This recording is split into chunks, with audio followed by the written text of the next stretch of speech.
जय हिंद। आज हम लोग पढ़ने वाले हैं ट्रांसपोर्ट यानी परिवहन। परिवहन आपके बायोलॉजी में भी देखने को मिलेगा और परिवहन आपको जियोग्राफी में भी देखने को मिलेगा, ठीक है। लेकिन आज हम लोग परिवहन पढ़ेंगे बायोलॉजी में, ठीक है। तो सबसे पहले परिवहन में हम लोग देखेंगे खास करके तो जाइलम, फ्लोएम और हृदय और रक्त। इन चारों चीजों को हम लोग देखेंगे क्योंकि पौधा में जाइलम और फ्लोएम पाई जाती है, तो मनुष्य या जीव जंतु में रक्त पाई जाती है और उस रक्त को परिवहन कराने वाला आपका हृदय है। क्लियर?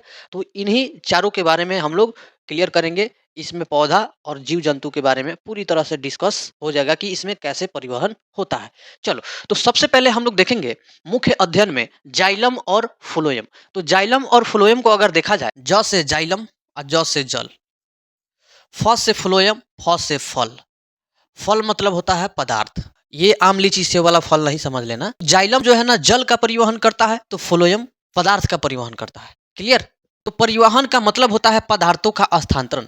मान लो मुंबई एक सामान को मैंने भेजा, मान लो फेयर लवली भेजा, पटना से मुंबई फेयर लवली मैंने भेजा, तो यहाँ से यहाँ तक दूरी तय करके गया कि नहीं? है एक स्थान से दूसरे स्थान तक ट्रांसपोर्ट हुआ कि नहीं? हुआ कि नहीं? तो इसी को क्या कहेंगे? परिवहन कहेंगे। इसी को क्या कहेंगे? परिवहन। हमारा हृदय यहाँ पे है, मान लो हमारा हृदय इधर है, इस साइड में होता है, ठीक है। थारा भाई जोगिंदर, यहाँ पे होता है मेरा हृदय। तो यहाँ पे जो हृदय है ना यही सब का सर्कुलेट करता है, यही पंपिंग करता है, तब जाके हम लोग के पूरे शरीर में ब्लड जाती है। उसी प्रकार पौधों में भी परिवहन होता है, ठीक है। परिवहन तंत्र का मतलब होता है कि स्थानांतरण कराने वाली तंत्र। मतलब जैसे तेल परवा मशीन हम लोग देखे हैं ना, श्वसन में हम लोग पढ़े थे कि तेल पिरने की प्रक्रिया श्वसन, और जो पिरवा रहा है वह श्वसन तंत्र है ना। तो वहीं पे यहाँ पे एक चीज है, यहाँ पे साइकिल से समझते हैं। मान लो तुम साइकिल से पटना से पाकिस्तान गया, तो जाने की प्रक्रिया तुम्हारा परिवहन कहलाया, लेकिन जिस चीज से तुमने गया, किससे गया? साइकिल से गया, तो वह परिवहन तंत्र है। पौधों में परिवहन तंत्र हम लोग के जैसा नहीं होता है। जैसे हम लोग के पास हृदय है, गुर्दा है ना, फेफड़ा है, ये सब है ना, लेकिन इन लोग के पास पेड़ पौधा के बाद परिवहन तंत्र नहीं होता है। यानी उसमें सिर्फ क्या होती है? तो ऊतक होती है, संवाहक ऊतक। उस संवाहक ऊतक का नाम है जाइलम संवाहक ऊतक, फ्लोएम संवाहक ऊतक। फ्लोएम संवाहक ऊतक पदार्थ का स्थानांतरण करता है, जाइलम संवाहक ऊतक जल का स्थानांतरण करता है, लवण का स्थानांतरण करता है, खनिज कण का स्थानांतरण करता है। हम लोग बहुकोशिकीय है, लेकिन एक कोशिकीय कैसे भोजन करता होगा, चाहे कैसे पदार्थ का स्थानांतरण करता होगा? तो याद रखना, वह विसरण के द्वारा करता है। कची के द्वारा? विसरण के द्वारा। हम लोग परिवहन करते हैं ना, यह विसरण के द्वारा पदार्थों का स्थानांतरण कर लेता है। अब देखो जाइलम। जाइलम जो होता है एक संवाहक जल संवाहक ऊतक होता है। यह लंबी बेलनाकार नालिकाएं पाई जाती है इसमें, ठीक है। फ्लोएम चालनी नालिकाएं द्वारा पदार्थों का क्या करता है? स्थानांतरण करता है, ठीक है। ये जाइलम और फ्लोएम इसमें एक दिशा में सिर्फ गमन करता है। एक दिशा में कोई भी जल या खनिज लवण एक ही दिशा में नीचे से ऊपर सिर्फ जाएगा, लेकिन वही फ्लोएम में द्वि दिशा, मतलब दोनों दिशा में यह कार्य करता है फ्लोएम। क्लियर? चलो, अब देखो पौधों में परिवहन दो तरह से होता है। एक तो स्थानांतरण के द्वारा होता है और एक वाष्पोत्सर्जन के द्वारा होता है। अब कहोगे स्थानांतरण, तो स्थानांतरण हमने यहाँ से यहाँ तक समझा कि एक जगह से दूसरे जगह पदार्थ को भेजना स्थानांतरण कहलाता है। लेकिन जल वाष्पोत्सर्जन का मतलब सवेरे खानी जाना सरेहा, पतिया उतिया पे जो है ना तिगा हाथ उत फेरना, देखोगे पतिया से तुम्हारा जो है ना पूरा हाथवा भीग जाएगा। तो भीग जाएगा ना, तो क्या करोगे? सीधे पता लग जाएगा कि हाँ, जल का जो है ना उत्सर्जन हुआ, यानी वाष्प का उत्सर्जन हुआ है पौधों के द्वारा। अब देखेंगे हम लोग जाइलम और फ्लोएम में क्या अंतर होता है और रक्त के बारे में भी जानेंगे। क्लियर? तो जाइलम की बात अगर करें हम लोग, तो जाइलम एक दिशीय होता है, मतलब सिर्फ एक ही दिशा में गमन करता है। द्विदिशीय का मतलब होता है कि नीचे से ऊपर भी जाएगा और ऊपर से नीचे भी आ सकता है। जाइलम मृत कोशिका होती है, इसमें कोशिका जीवित नहीं होती है, इसमें कोशिका जीवित होती है। यह जल का वहन करता है। किसका वहन करेगा? जल का वहन करेगा। और यह पदार्थ का वहन करेगा, यानी सुक्रोज का वहन करेगा। क्लियर? यह जल संवाहक होता है और यह फल संवाहक होता है। फल संवाहक मतलब पदार्थ का संवाहक होता है। क्लियर? चलो, ये अंतर पूछे तो लिख देना। जंतुओं में खासकर अगर देखा जाए तो रक्त का परिवहन हम लोग खासकर देखे हैं। तो रक्त एक तरल संयोजी ऊतक है। कोशिकाओं के समूह को ऊतक कहते हैं ना। इसका पीएच मान क्या होता है? 7.4 होता है, यानी 7.4। फेरस मतलब आपका ये आयरन, इसकी जो परमाणु संख्या 26 होती है। रक्त में विटामिन के होता है, यही थक्का बनाने का कार्य करता है। और हेपरिन जो होता है इसको मारने का काम करता है। जैसे थाका बनाएगा, वह हेपरिन जो है ना इस पे हावी हो जाएगा। ससुर थाका बना रहा है रे, जब थाका बनाएगा तो फिर कैसे जाएगा ब्लड? जैसे ही थाका बनाएगा, हेपरिन जो है मदद कर देगा उसको रोकने में, ठीक है? तो अगर आपके शरीर में हेपरिन की कमी है तो आपका मृत्यु अस्पष्ट है, हो सकता है। तो हमारे शरीर में हेपरिन होता है, इसीलिए हम लोग का ब्लड कभी भी थक्का नहीं बनता है अंदर। अंदर देखा है कभी ब्लड थक्का बनते हुए ना? लेकिन वही जैसे बाहर आता है, ब्लड कटता है तो बाहर ब्लड आता है तो देखना थक्का बन जाएगा। क्यों? हेपरिन तो हमारा अंदर ना है, हेपरिन बाहर थोड़े है, नहीं है, तो फिर थक्का बनाने से रोकेगा कोई? नहीं रोकेगा। तो जब बाहर ब्लड आता है ना, खून आता है, रुधिर आता है, लहू आता है, एक के नाम है, तो वह क्या होता है? थक्का बन जाता है। समझ रहे हो ना? और हमारा जो ब्लड होता है वो हीमोग्लोबिन के कारण लाल होता है। और पतिया हरा क्यों होता है? तो क्लोरोफिल के कारण होता है, याद रखना।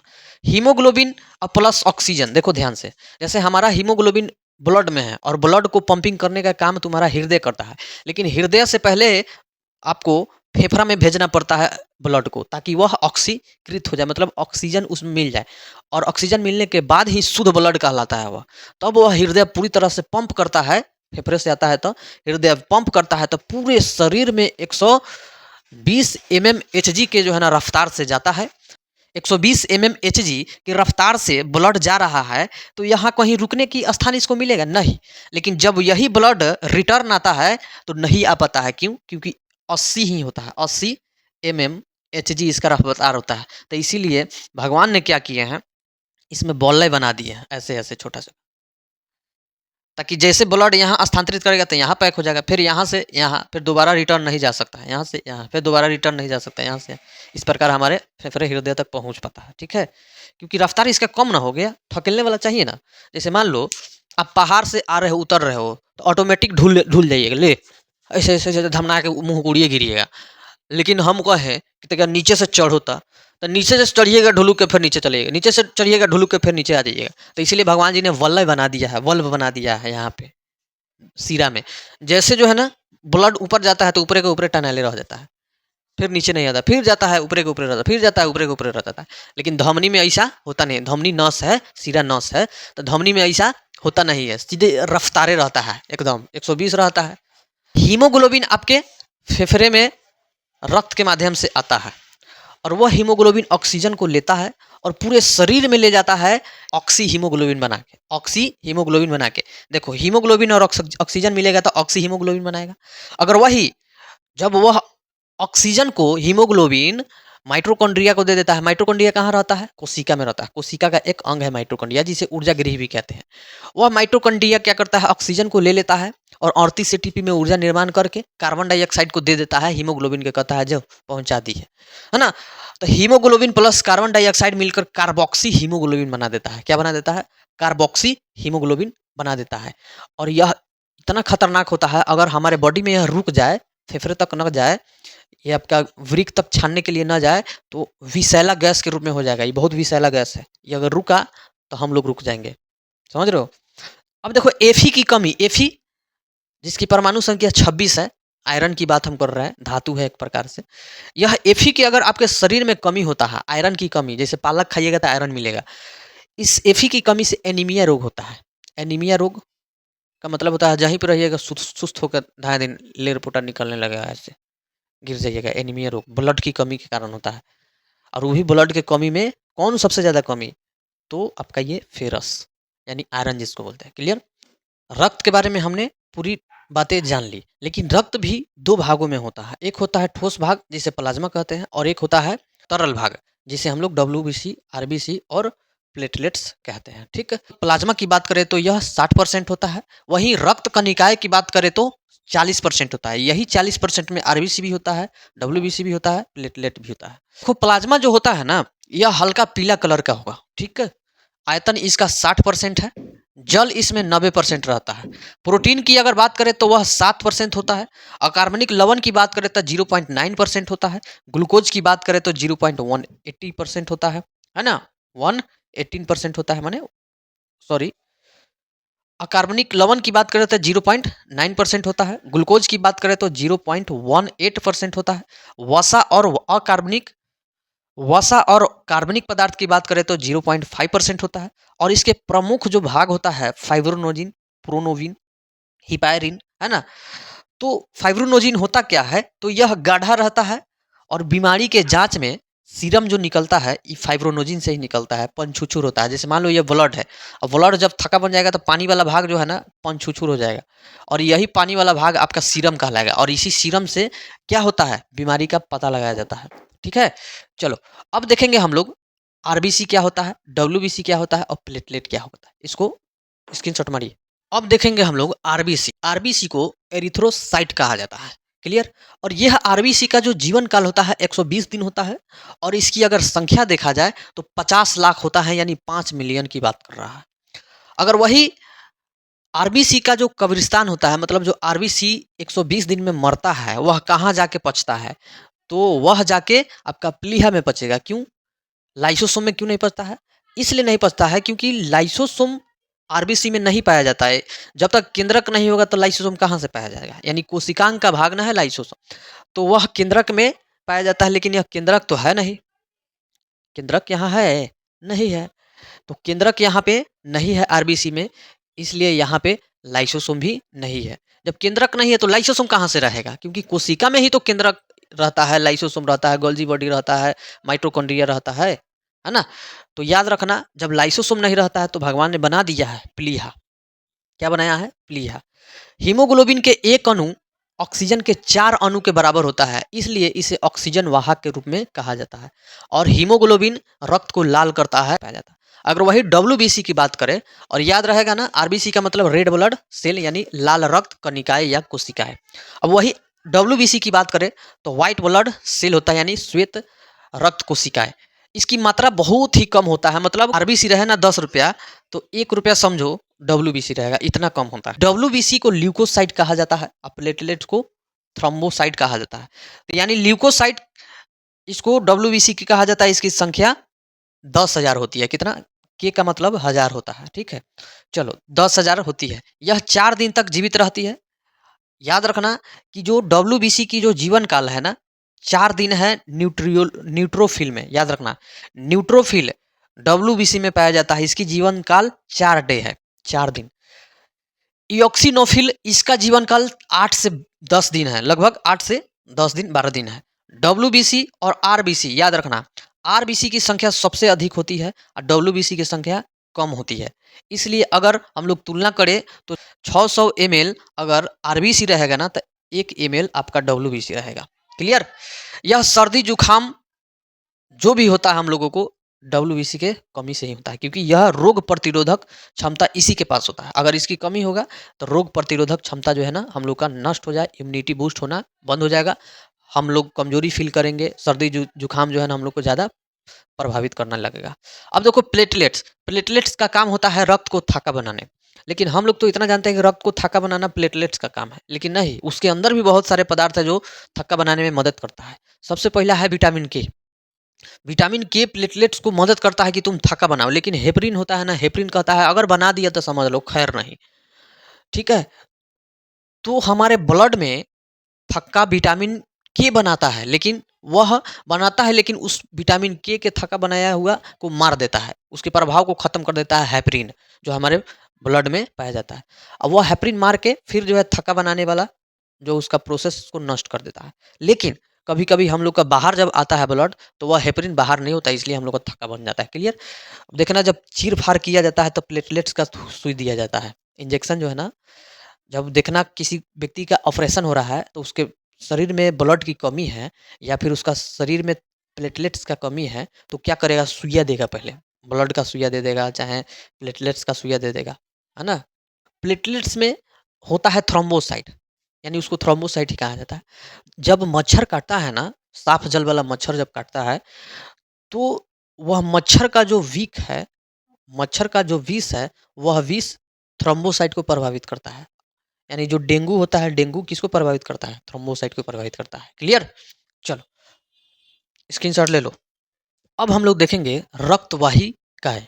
रक्तवाहिकाएं का मतलब होता है कि जिस पाइप से ब्लड वहन करता है उसे रक्तवाहिकाएं कहते हैं। तो रक्तवाहिकाएं की संख्या 2 होती है, एक होती है आपका धमनी और एक होती है आपका सीरा। धमनी जो है मोटा वाला होता है, जो अंदर बहुत पाया जाता है, याद रखना, और सीरा जो होता है ऊपर वाला होता है। तो धमनी सीरा नस होता है, क्या होता है? नस, वेन होता है। देखना जो है ऊपर का जो हरियर-हरियर लौक रहा है नीला कलर का, यह आपका सीरा है, इसी में सुइया दिया जाता है। इंजेक्शन इसी में डालता है। नस में जब सुइया देते हैं, तो कहते हैं साँस लो लम्बा-लम्बा। अगर साँस नहीं लीजिएगा बकोड़ दीजिएगा। जा ही रहा है पहले से कार्बन डाइऑक्साइड वाला और ऊपर से तुम और भी उसमें डाल रहे हो। मतलब पहले से लदाल है, ऊपर से और लाद दिया तो उल्टेगा नहीं, बिल्कुल उल्टेगा। तो हम लोग उल्टते नहीं, उल्टी मार देते हैं। समझ रहे हो? तो यह जो धमनी होता है ना बाबू, यह हृदय से लेके शरीर को पंप करता है। हृदय से शरीर में पंप करवाता है। माने जो हृदय है, यह हृदय से पूरे शरीर में ब्लड को ले जाएगा, अच्छा वाला ब्लड को, धमनी। ध से धमनी और ध से धर्म, याद रखना। ध से धमनी, ध से धर्म। तो शुद्ध काम करिएगा तब ना धर्म का काम करिएगा। ये क्या बोलते हैं? सीरा। सीरा कैसे याद करेंगे? तो सीरा जो है ना, क्या होता है? खराब खून को ले जाता है। धमनी, ध से धर्म, ध से धमनी, यह जो है ना क्या होता है? शुद्ध खून को ले जाता है। ठीक है? चलो, तो हम लोग समझ गए कि धमनी शुद्ध खून को ले जाता है और सीरा अशुद्ध खून को ले जाता है। इसको याद करने का काम, ध से धमनी, ध से धर्म। धर्म का काम करिएगा तो शुद्ध रहिएगा, तभी धर्म का काम होगा आपसे। शरीर से हृदय तक लाने का जो ब्लड का काम करता है वह सीरा करता है, और शरीर से हृदय तक जो ब्लड आता है वह विऑक्सीजनित होता है, यानी कार्बन डाइऑक्साइड वाला होता है। इसका रक्त दाब 120 होता है, इसलिए भगवान जी ने इसमें कोई वल्व नहीं बनाया है इस प्रकार से। लेकिन वही इसका दाब जो है ना 80 होता है, तो इसलिए भगवान जी इसमें वलय बना दिए हैं, वल्व बना दिए हैं, ताकि जो भी ब्लड आएगा तो यहाँ पे रुक जाएगा, फिर यहाँ से आके रुक जाएगा, ताकि इसका जो है ना दाब क्या है, बहुत कम है, बहुत कम है, धमनिया के नीचे चलेगा। फिर इसकी गहराई बहुत अधिक होती है, मतलब यह अंदर होता है, बहुत अंदर होता है। देखिएगा तो ऊपर से नहीं लौकेगा आपको, धमनी का नस नहीं लौकता है ना? यहाँ पे देखिए नहीं लौकेगा, लेकिन बहुत अंदर होता है। देखना जब जबे-उबे करता है थी अ, मुर्गी-उर्गी जब तब ऐसे तो काटबे करेगा, गलवा तो कटबे करेगा, लेकिन साथ में एगो नस होता है, उसको धऽ के ऐसे निकाल के कचाकदिन मार देता है। ना तो वो तड़पते रहेगा वो मुर्गी, और ये सब बहुत बेकार चीज़ है, नहीं करना चाहिए। अब देखो यह त्वचा के जस्ट नीचे होता है, ये त्वचा है देखो जस्ट नीचे, यहाँ पे देखो ना, ये उठल-उठल जो है, यह आपका क्या है? सीरा ही तो है, हरियर-हरियर। चलो, यह मोटा होता है, लाल रंग का होता है, यह पतला होता है, नीला रंग का होता है। लेकिन अपवाद में एक चीज़ आ जाता है कि जैसे धमनी क्या करता है? शुद्ध खून को ले जाता है, और सीरा अशुद्ध खून को पूरे शरीर से लाता है, और धमनी शुद्ध खून को हृदय से पूरे शरीर तक ले जाता है, और सीरा पूरे शरीर से हृदय तक अशुद्ध खून को लाता है। लेकिन यह शुद्ध खून को ले जाने का काम करता है, अशुद्ध खून को ले आने का काम करता है। लेकिन अपवाद में उसी में एक लगा होता है फुसफुस धमनी। ये फुसफुस धमनी क्या करता है? फुसफुस धमनी यह शुद्ध खून का ले जा रहा है धमनी, लेकिन इसमें फुसफुस लग गया तो अशुद्ध खून को ही ले आएगा। अशुद्ध खून को लाने का काम करता है ये वाला, ठीक है? और इसमें सीरा है तो अशुद्ध खून को ले जाएगा, लेकिन यही फुसफुस सीरा लग गया तो यह शुद्ध खून को ले जाने का काम करेगा, ठीक है? और यही आपका जो धमनी होता है, इस धमनी से जुड़ा होता है महाधमनी, धमनी और छोटी धमनी। वही जो सीरा होता है उससे जुड़ा होता है महासीरा, सीरा और साथ में छोटी सीरा, ठीक है? चलो, और यहाँ पे हम अ, यहाँ पे फिगर हम लगा देते हैं हृदय का। देखो, मान लो ये हृदय है, दिल पे चला है छुरिया, है ना? यहाँ पे चलाना नहीं है, हम बनाए हैं इसको सिर्फ़। अब देखो यहाँ पे आपका ये हृदय है, यानी हार्ट है। यह हार्ट से जुड़ा रहेगा, पहले महाधमनी में ब्लड जाएगा, फिर धमनी में ब्लड जाएगा, फिर छोटी धमनी में जाएगा, फिर छोटी धमनी से सेल में जाएगा, और सेल के बाद माइटोकॉन्ड्रिया में जाएगा। माइटोकॉन्ड्रिया 38 एटी में ऊर्जा निर्माण करेगा, 38 एटीपी यानी एडिनो ट्राइफॉस्फेट, और उसमें से कार्बोक्सिलिक जो ब्लड होगा कार्बन डाइऑक्साइड वाला, वह जाएगा छोटी सीरा में, छोटी सीरा से सीरा में जाएगा, सीरा से महासीरा में जाएगा, और महासीरा से फिर कहाँ जाएगा?